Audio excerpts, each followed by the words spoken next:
Hi, goalies, goalie parents, and goalie coaches. My name is Brian DeCord. I'm the Director of Goaltending Development and Scouting for the Detroit Red Wings. I'm a former goaltending coach of the Boston Bruins, the goaltending scout of the Toronto Maple Leafs, and Director of Goaltending for the Arizona Coyotes. I'm joined with my right-hand man. I got John Corrado here. John's a former goaltending coach at Merrimack College, Northeastern University, and Boston College for the women. John, how you doing? Doing great. It's always fun to be back here doing a podcast and meet new guests. I'm looking forward to it. I love the retro T-shirt. You got the Stop It T-shirt from circa when? Oh, that's got to be about 10 years ago when we went with the Grays. So that's going to be at least 10 years old. I like that one. I may have to look to see if I got any more of those hanging around. I like that one. I was going to say I had all my original body parts back then. So yes. Fantastic. And we're joined here today with Anthony Del Tufo. Anthony, welcome to the podcast. Thank you for having me. Really excited to be able to talk goaltending and, talk about getting these shirts back. I definitely could use one myself. You need some Stop It swag. That's what you need. Absolutely. Yeah, the hat's a great start though. Everywhere I go, I feel like people are taking a look at it.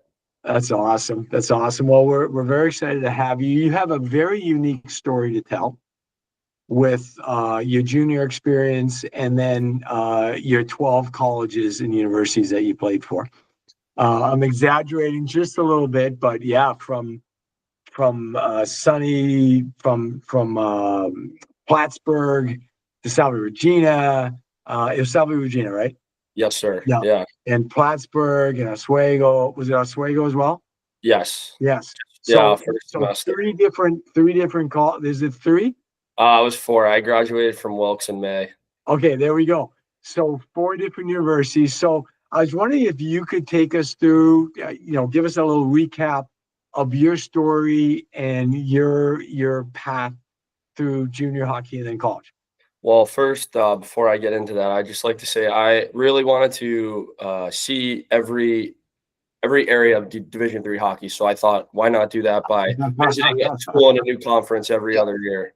So I took advantage of that. You got D3 covered. Yes, the transfer portal became basically speed dial for me at one point. But I am from New Jersey, grew up there. I ended up playing juniors in Maryland for the Maryland EHL team. I was the last cut from the Black Bears at main camp, and I decided that I thought that there was an opportunity for me there. So instead of basically telling them, hey, you cut me, I don't want to be here anymore, I stayed around and I ended up getting an opportunity after about a month and a half of practicing with them and the NAL team and the EHL team down there. Let's stop you for a second. So you were like, I'm not leaving? So what had happened was there were talks of I was going to be tendered with the NA team there for the Black Bears, and they ended up realizing that I guess they had either run out of tenders or they were looking to tender someone, I think for the following year. And they said, instead of us tendering you, why don't you play for our EHL team? They're looking for a goalie anyway. Okay. So I signed with them. I was practicing up and down with both. Got a lot of reps, going back-to-back practices every day. But I felt that it was awesome for my development. It forced me to really get acclimated with junior hockey right off the hop. And I ended up getting called up on an emergency basis for a game. I dressed against the Wilkes-Barre Knights. Pretty intimidating to start there. My first start was against a goalie named Zach Stateschool. I believe he was a starting goalie at Minnesota Duluth. He's about 6'6", maybe 6'7", and that was my welcome to the NA moment. Ended up playing relatively well, and was kind of stuck with them for a couple weeks. Got sent back down. Tried to just keep working hard. Ended up getting called up again on an emergency basis, and we swept the Northeast Generals. And I took advantage of that opportunity and ended up sticking up there for that entire first year of juniors for the rest of it. Yeah, you got about 15 games or so? Yeah, like 15 or 20. So was really excited to be able to play in that league. That was always a goal of mine, especially seeing the track record that league has with moving goalies on to the next level. Cool. So, and then it was from there to where? So I ended up attending Flyers development camp that summer. Some notable names that were there were Do you know, I remember that. yeah. Yeah. Because like, who the heck is this kid? I had no idea who you were. Yeah. I kind of came out of, I guess it kind of came out of right field, but one of my coaches that I grew up playing for when I was really young, like a mite and a squirt, he was at the time their player development director, John Riley. I played for his brother and him. So he ended up calling and said, I saw you had a pretty good season. You're local. I'd love to have you come skate at development camp. So that was an incredible experience, and got to skate with Joel Farabee, Wade Allison, one of the most genuine people I've ever met. And it was just really cool to see, what it took and all the sacrifices that everyone's made to get to that point. Bobby Brink was another one, really just an amazing skater. And after that summer, I ended up signing in the EHL to play Tier 3 hockey. I signed with the Philadelphia Revolution. I felt like I had a really strong year. Why didn't you go back to the Black Bears? What happened there?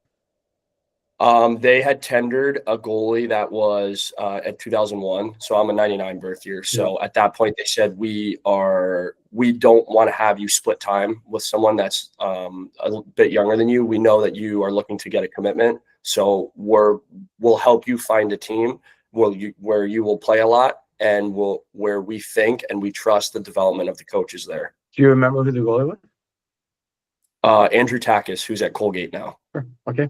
Gotcha. Yeah. Another really great kid. He ended up getting called up at the end of the year.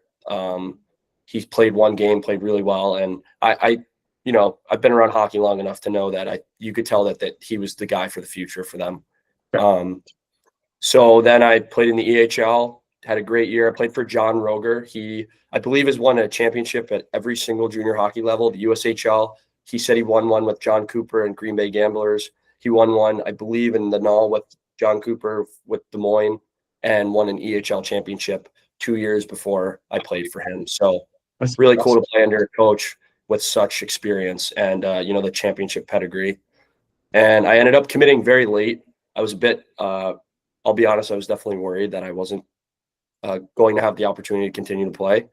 And I ended up committing to SUNY Plattsburgh in, I would say, just before June of going into school. So I had about 2 months. Yes. How come it was so late? From what I was told, my coach at the time at Plattsburgh was talking to a couple goalies, and it kind of came down to me. And say that again? Was that Kevin? It was Steve Moffitt. Okay. All right. So he basically called me and said, hey, it's between you and one other kid. We're just doing a little bit more homework on you guys, more of character checks. And I ended up finding out after I had committed, it was my goalie partner from the Maryland Black Bears. So he basically called our coach and character checked us both, and ended up going with me. So very grateful for that opportunity, and started my college hockey career then and there. And that's for guys that aren't familiar with Plattsburgh, that's a hell of a place to play.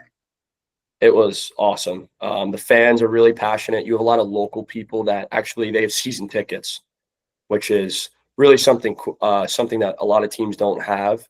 And you really have a sense of community up there. Even though I did end up transferring out of there, I loved every second of being able to play at it's called the Ronnie B. That's the nickname, the Ronald B. Stafford, and just the area. I mean, you're in the Adirondack Mountains. You can't ask for a better spot there, right on Lake Champlain. So I loved every second up there. I just want to backtrack for a second. I think that's an important message you just told goaltenders, that they did a character check. It came down to 2 goaltenders. Yeah. Obviously they found you have equal talent, physically and everything. They did a character background check. And we tell the goalies that all the time. It's you don't know what's going to separate you from somebody else. When you walk into a rink, you got to conduct yourself as a professional. You got to act like a professional on and off the ice. You got to make sure you respect your teammates, your coaches, everything like that. And something like that coming down to just a phone call from a coach, and a coach could say, yeah, this might just be a better fit for your organization or your program. I mean, that says a lot right there. Hey, so in Detroit this weekend or this week, they were talking about one of their picks. 50 reference calls for a first round pick. They made 50 reference calls. How's that one? Yeah. I mean, obviously there's a lot at stake for that. So I totally understand why they're calling. I know not only did they call my coach, they ended up calling actually a coach because we had played together before. He was a New Jersey kid. We ended up going to nationals together. So they reached out to our youth coach as well to see if if what he was being told from our junior coach was consistent with our youth coach, which I thought was very unique. I don't find that unusual though, that like the amount of time you should be putting into recruiting a player. I mean, Dak, like you're just saying, it's like a first round draft pick. If you get the wrong first round draft pick, or you pick a wrong player as your goaltender, that could set the program back a year, 2, 3 years. And so it's good that you do your homework. And it goes back to what, I was just saying that like character matters. Absolutely. Especially, there's only 2 to 3 goalies, juniors to college, maybe 4, some certain colleges and junior teams, but you don't have many to I guess make a mistake on or not do your due diligence. So I've totally been down that road, and it's something that I hopefully one day will be able to be a reference for goalies that I work so with it's now. Plattsburgh to where? I went to SUNY Oswego for a semester. I had a couple opportunities that ended up falling through with Division I transfer goalies coming in, and I had known some people at Oswego, and I decided, it's a SUNY. My credits will transfer. It's right on Lake Ontario. Get major lake effect there. So if you don't like snow, that is not the place for you. That is not the place for you. And I ended up just getting some ice there with the club hockey team, and it was just supposed to be more practice ice because I had aspirations of getting back to Division III.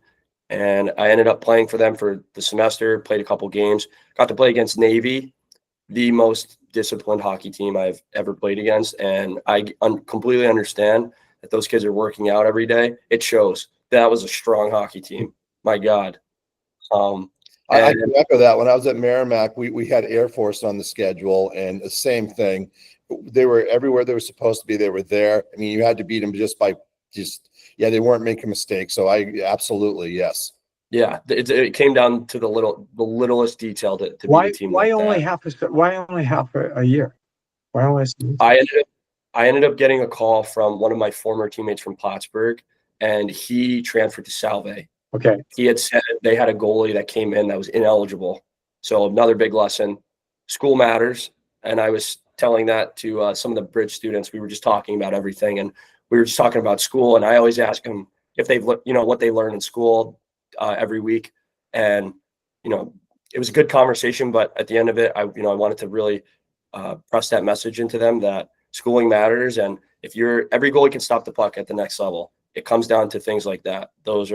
And they're obviously very controllable. So you did well in school? I would like to say I did. There's a reason I graduated with a teaching degree. I don't hate school. I enjoy it. Gotcha.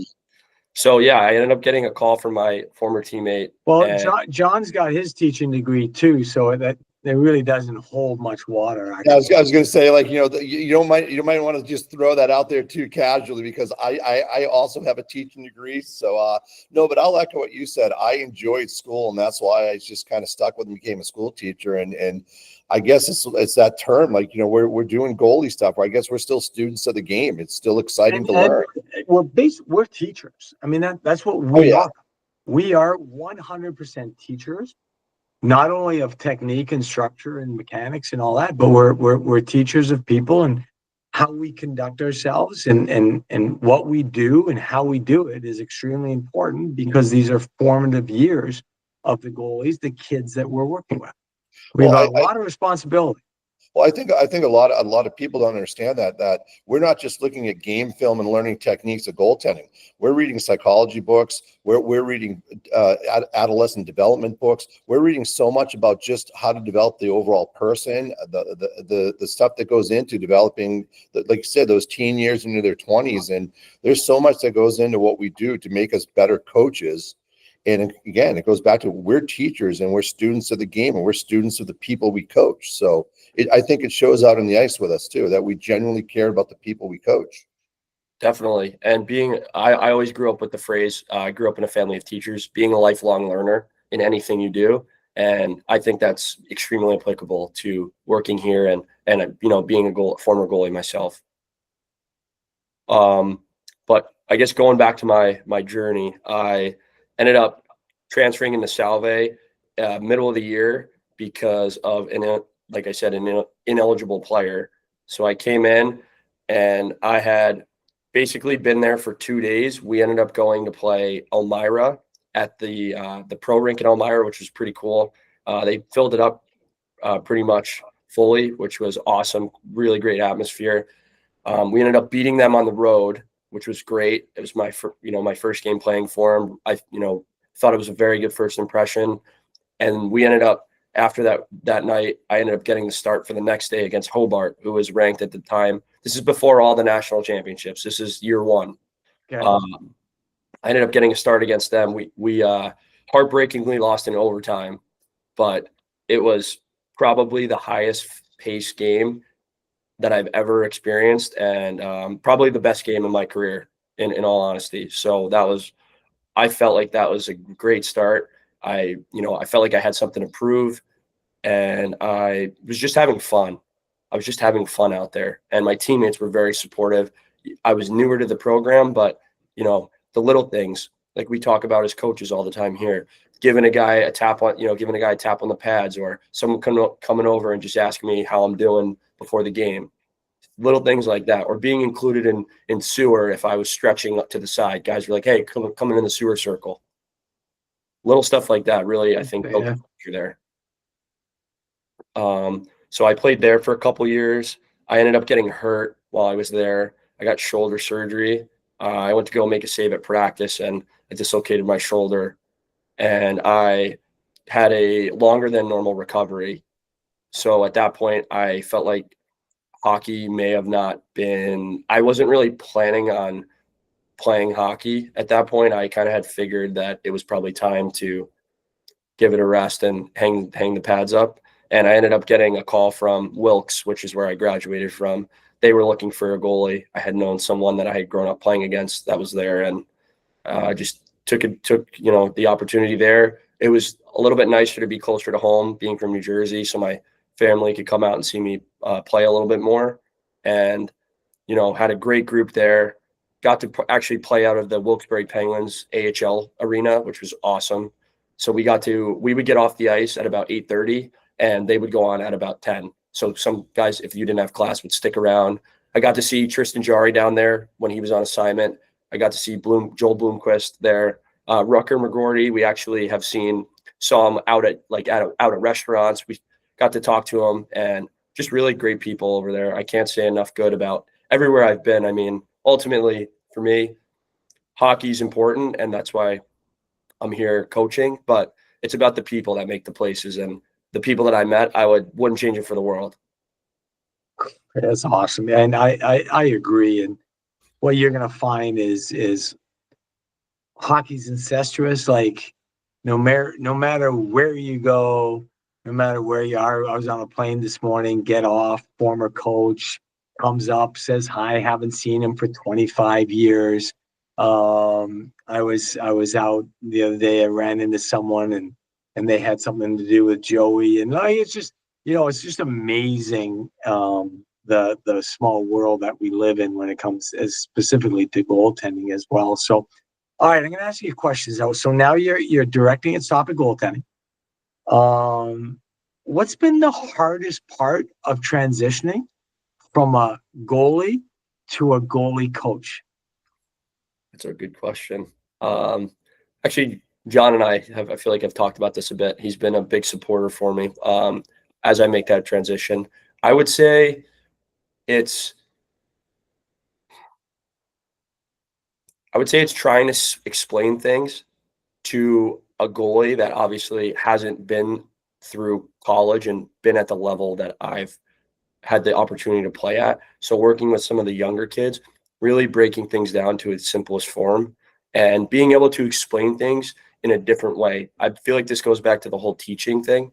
The best teachers I ever had were the ones that were able to explain it in different ways, the same concept in a different way, because I may understand something that someone else may not understand. So really being able to do that, create that relationship where you're able to, you can really break stuff down for the goalies and see that they're having not only understanding, but they're comprehending and they're able to apply it, which is the most important part. If I tell a goalie to make a blocker save and they're having trouble figuring out how to just do the basic movement, I need to be able to word that and show them in a way that they'll understand better. Interesting. I have a goalie in my academy right now that cannot copy.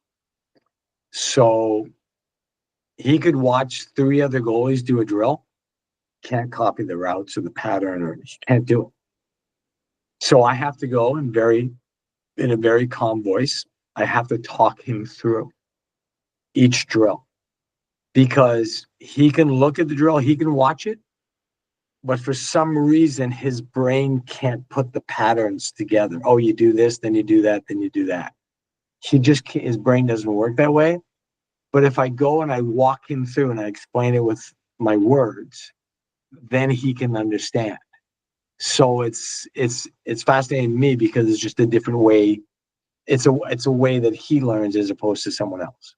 But that goes back to what we were just talking about earlier. We're all teachers.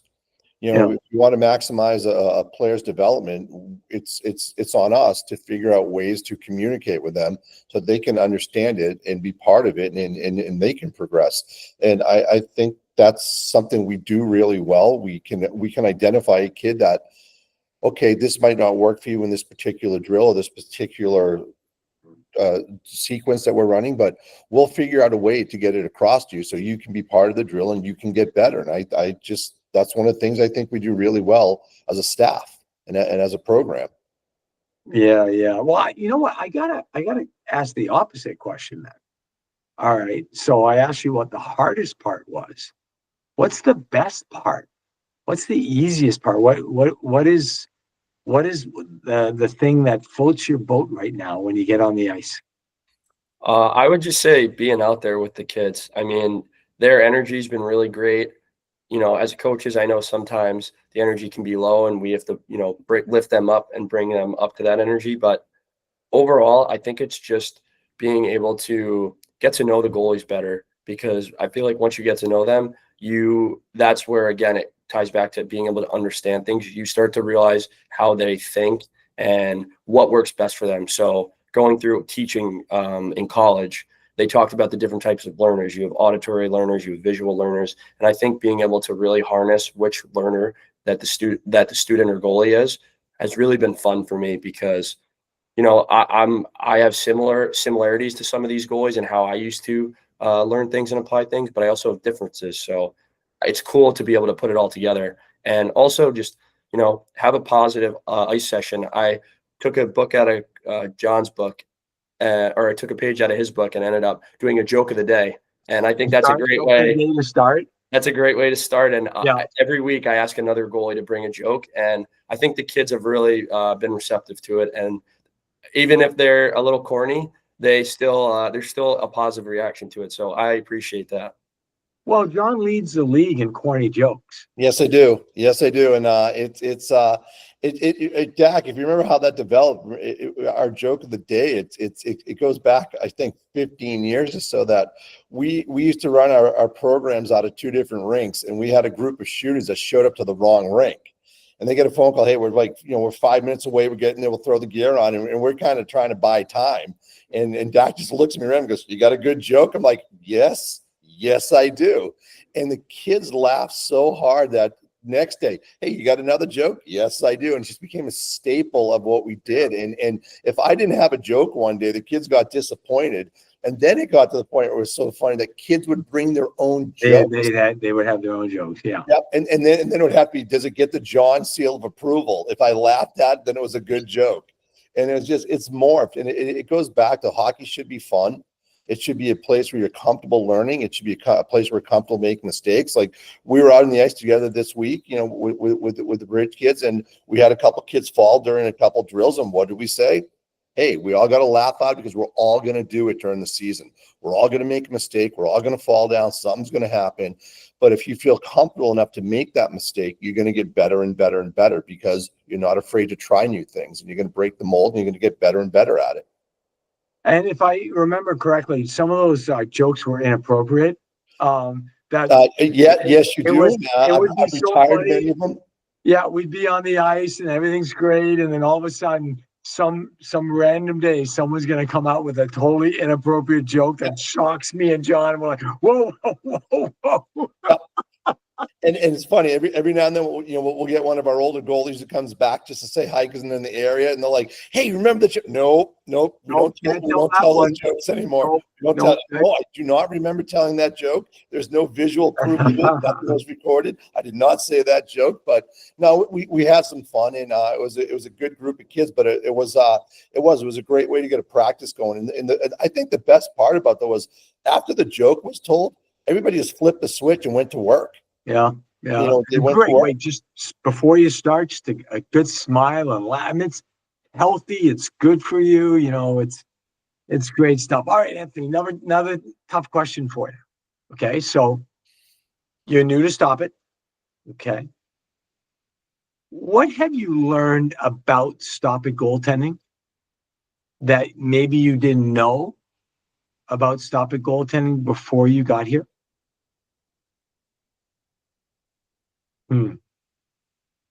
These are quality questions, John. They are very high quality. These are good questions. I like to take a second to think about how to articulate it properly. There's a teacher, articulate. That's a very good word. Yeah, thank you. It's an SAT word right there. Yes. I would say, honestly, I couldn't believe how everything just is there. Everything applies to everything. So every drill that we do, there's such an application to it, to another drill, or just how efficiently the sessions run too. Like I knew that they were going to run very, very well just from knowing who's here and the experience, but everything just seems to run so smoothly. And I'm just really impressed with how everyone in the staff has each other.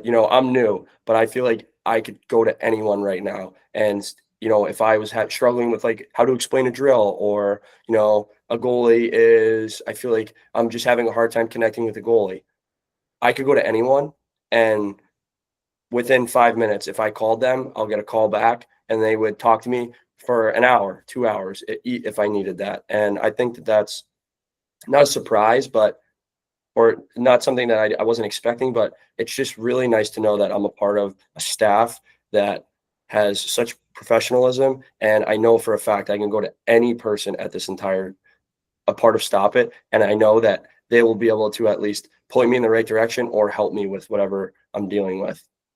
So your perception of Stop It from our social media presence and everywhere we're at, and the reputation of 25 years of business. So your perception to reality is what? Your perception coming in was what, and the reality is what? I would say I just saw a goalie school that was very efficient and was very put together. And obviously the track record speaks for itself. So I came in here and I was just like, wow, like it is, it's what I expected, but also again, like the resources too. I remember the first day I walked around here, I couldn't believe how many resources were under the roof of the facility. So I guess I was surprised at how many resources that every single player has open to them. Cool. And let me ask you about Burlington. Okay. So Burlington's a new market for Stop It goaltending. We've been in the state of Massachusetts for 25 years, and all of a sudden we're in Simsbury with your buddy Tyler, and then we've got you in Burlington. Tell us a little bit about the Burlington market and what you're doing in Burlington. So Burlington, Vermont. Yes, Burlington, Vermont. I love it up there. Again, tucked away in the Adirondack Mountains, right on Lake Champlain. There's two major colleges up there, which is great. So obviously goalies that are local and homegrown can make that jump to college. So you have St. Michael's College right around the corner from the facility at Elevate 802 in Essex Junction, and UVM, which is about a 10-minute drive. So it's really cool to know that there's kids that are goalies that can go watch high-level hockey in the area. I will say that things are a lot more spread out than they are. I know where I grew up in New Jersey, it seems like there's a youth hockey team pop up every 5 miles. And that's not necessarily the case up there. But I will say that I've noticed like a loyalty to organizations. You know, people aren't just hopping from organization to organization. And I appreciate that because it's allowed me to get to know the players that I'm working with. And now that we've been up there a couple of weeks and I've had a chance to get to know people, some of the people in their respective organizations. There also, what I found is there is a big need for goaltending coaching, which is great because I'm able to work with, kids from even upstate New York. Some people that remember me at my time at Plattsburgh are taking the ferry over and coming to work with me in Burlington, which has been pretty surreal. I would say it makes me kind of feel like a pro hockey player at times because of my playing career. But I just see a lot of passionate people that I feel like just need a little bit of goaltending instruction, and that area will explode with talent. It's already there, but it's very raw talent.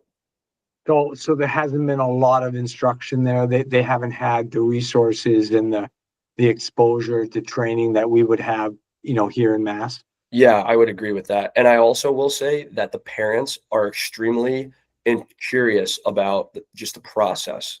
Interesting. Going from being younger, moving up levels, and even, getting involved with USA Hockey and obviously like NTDP. And I've really never been around a lot of people that are asking questions like that.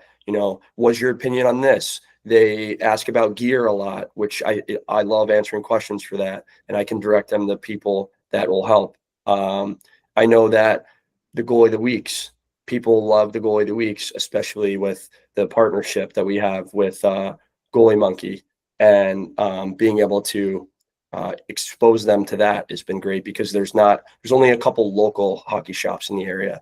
So that helps them have those resources. But yeah, people are just really curious as to what it takes to get to the next level, what the process is. And the one thing that has really stuck with me is people want to get to know me more than I feel like other times. Sometimes parents will throw their kids on the ice and they will they'll leave, but parents stay and watch. They actually sometimes will like sit near where they can hear what I'm saying to the goalies. And then I'll follow up with them at the end for a couple minutes and just say, hey, just so you know, this is what we talked about today. This is what we emphasized. And here are a couple things that I thought that your son or daughter did extremely well. So they know exactly what we're working on, why we're working on it, and they can follow up with their kids if their kids have any questions, or they do. I've always found the goalie parents are more curious. The whole process of goaltending, they get into it with the kids. Like you said, they're curious about the gear they're going to go buy. The kids, they're curious about the techniques that are being used. They want to know. They want to know about hockey. If they're a new family to hockey, I find them the most curious, the goalie parents, and they're fun to work with because there's so much you can tell them, and they want to learn with you, and they can pass it right along to the kid. And all of a sudden now, instead of just having a kid that enjoys hockey, you have a whole family that enjoys the experience of hockey. And they're also so enthusiastic. Everything that you say is so like when we talk about, it could be gear. They're just excited to be able to have a conversation with someone that has the experience of going through it. And this is just another note. A lot of the kids are multi-sport athletes, which I know can be tough, especially with how demanding hockey can be at times. But I have goalies that I work with up in Burlington that play soccer right now. The fall, it's getting a little bit colder. I'm sure soccer's coming to a close, but they're playing various sports. And I think that's a great way to just be an athlete. We talk about it here. Sometimes goalies, you just have to be you just have to be athletic, make athletic saves. And, it's cool to be able to even connect and make that connection with goalies. Like, hey, you play soccer, let's break that down and let's apply it to how hockey, how playing goalie is. And, especially like angles, we talk about that a lot with, especially a lot of the soccer players I work with, which is cool. So part of your professional growth experience here at Stop It has been helping out at the Bridge. And were you familiar with the Bridge program before you got here? I had heard of it, but it was very basic. It was a very basic understanding, but it's been really cool getting. What are your thoughts about the Bridge now that you've been able to experience it and being part of it the first few weeks here? I will say I love the group that's here. I know it's a smaller group, compared to like going to a summer goalie camp, but I really have gotten to know all the kids. It's cool that since I'm with them so often, I get to show my personality a little bit and joke around with them. But I think the structure is what impresses me the most, because it's about really, again, breaking it down to the simplest form. You can't be a great goalie if you're not a great skater. So really emphasizing skating before you get into pucks.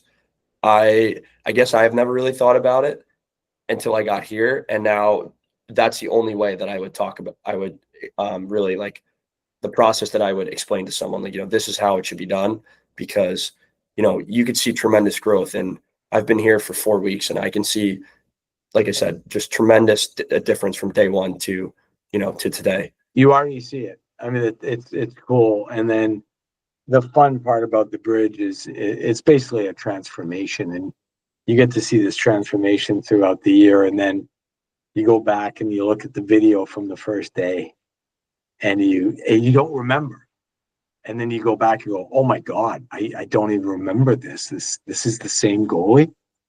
So it's a lot of fun. You're gonna get a chance to experience the amount of change that we can make in a goaltender with the right amount of focus and attention. I'll tell you what I like about the Bridge. It's not just the on ice, product. Obviously, the on ice speaks for itself, but it's that we get to influence these kids and have a positive influence in so many things they do.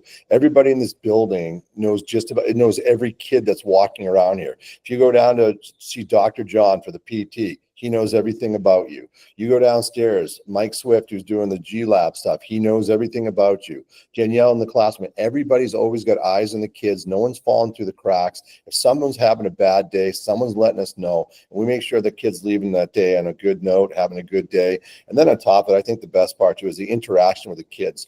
You get kids that won't talk to each other the first day because everybody's nervous. They're kind of figuring out who's who. And by 3 months into it, you can't get them away from each other, because they're brothers and sisters. They become brothers and sisters throughout the year.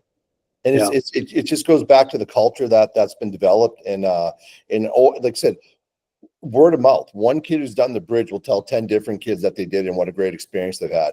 And it's, again, the on ice is always good, but I think the support around it is great too. The parental involvement, we're always talking to the parents, everything. It's just every aspect you can think of is covered with it. And in the structure of it, from 8 a.m. till they leave at 4, there's not a minute that's wasted. It's a productive day from start to finish. So like I said, the more I get involved, the more I've enjoyed it. Awesome.